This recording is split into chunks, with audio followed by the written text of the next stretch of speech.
Welcome, dear learners. In this lecture, we will discuss about the adaptive immune system.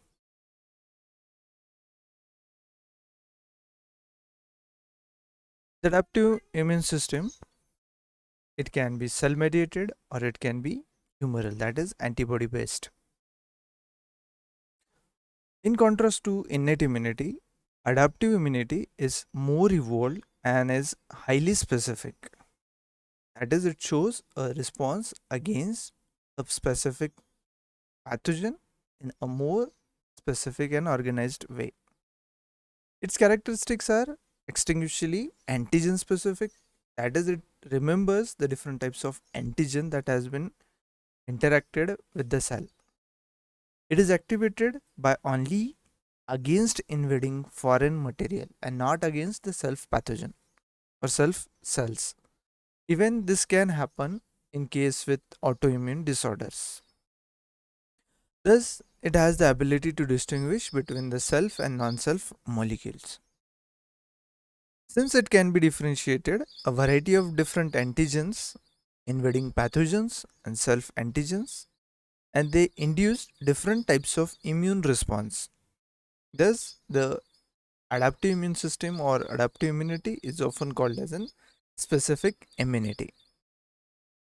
Adaptive, acquired, specific, and it is the third line of defense. It can be naturally acquired or it can be artificially acquired. In case of naturally acquired, it can be active infection, that is the entry of infection or entry of pathogen, and later on the system has evolved with its own defense mechanism. Or it can be natural but the passive way, that is through maternal antibodies. So for example, the mother when she was expecting was infected with a type of a disease.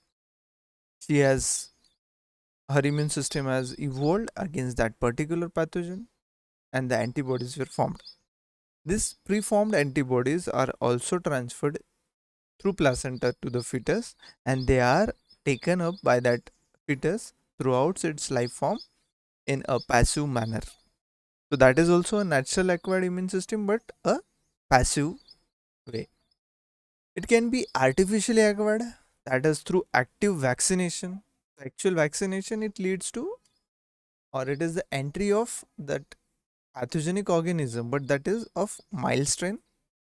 Our immune system is evoked or it is made to act against that particular pathogen. Next is a passive immune serum. So like the preformed antibodies, they can be transferred through plasma therapy or through other ways, that is with the help of antibodies, T cells and accessory cells and cytokines.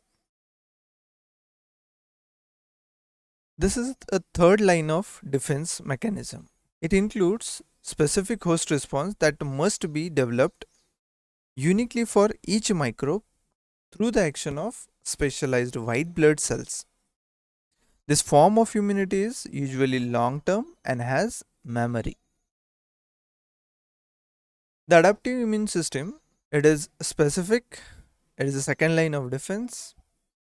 Repeated exposure and augmented with the different types of proteins or other molecules helps to evoke the immune response very fast. Even the cells have a memory response in them. So next time if the same antigen, if it enters the system, the time or the lag is been reduced and the system, it shows a rapid response. That is, the faster response can be seen in second exposure. It shows more vigorous response. Even it is long lasting response and anamnestic response, that is it activates the antibodies very fast upon second exposure. The components for them are the classic immune system, it can be cell or cell mediated, or it can be even soluble factors, that is humoral immunity, that is through antibodies and all. They are capable of recognizing and selectively eliminating specific foreign microorganisms and molecules, that is foreign antigens. Unlike innate immune response, adaptive immune responses are specific to a particular antigen. Different populations of lymphocytes and their products are the major factors which acts together with accessory cells. The accessory cells are the antigen presenting cells.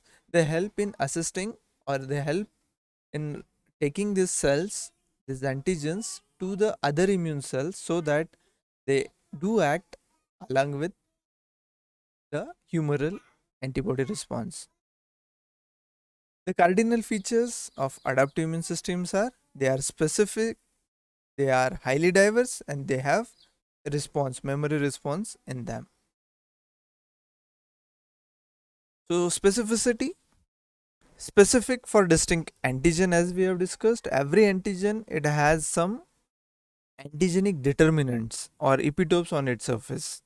So for this different structural components on a single complex protein, they can that molecules, not only necessarily they can be protein, it can be polysaccharide or other macromolecules. It can be combinations of more than one type of biomolecules. The portion of such antigens they are recognized by individual lymphocytes are called as an determinants. They are antigenic determinants, or we can also call them as an epitopes. This fine specificity exists because individual lymphocytes they express membrane receptors which are able to distinguish the subtle difference in the structure between the different antigens. Even a single change in amino acid can be recognized, and the different antibodies will act accordingly. Diversity, total number of antigen specificity of lymphocyte in an individual is very high. They are called as an lymphocyte repertoire and is extremely large. It is estimated that mammalian immune system can discriminate almost 10 raised to 9 to 10 raised to 11 distinct antigenic determinants. This properties of lymphocyte repertoire is called as antigenic diversity. It is the result of variability in the structure of antigen binding sites of lymphocytes receptor on the structure of for each antigen. The memory response, exposure of the immune system to foreign antigen, it enhances its ability to respond against to that antigen. The response to the second and subsequent exposure to the same antigen is called as a secondary immune response. This response is usually very rapid and it is larger than that of first or primary immune response. An effective immune response, it involves three major groups of cells: cellular immunity, humoral immunity, and accessory cells. Two major populations of lymphocyte, that is B lymphocytes of humoral immunity and T lymphocytes of cell mediated immunity. They provide us with all specific immune response. Specializations, the immune system responds in distinct and special ways to different microbes, maximizing the efficiency of antimicrobial defense mechanism.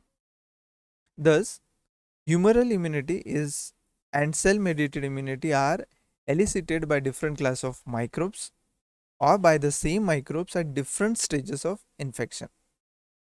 Self limitations, all normal immune system responses they return to the normal level by a mechanism called as an homeostasis when the pathogen or when the infection has been lowered down. So here is a comparison of innate and adaptive immunity. Innate immunity, it is a very fast and rapid, and there is no time lag seen in that case.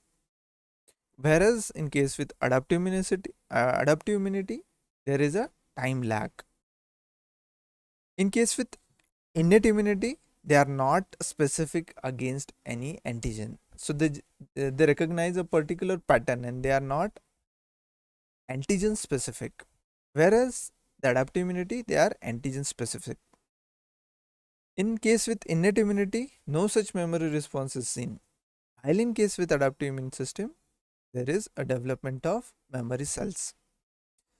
So here is a summary of innate and adaptive immune system. Suppose there is an exposure of an infectious agents, and the innate immune system it fights or it recognizes that antigen and it works against it.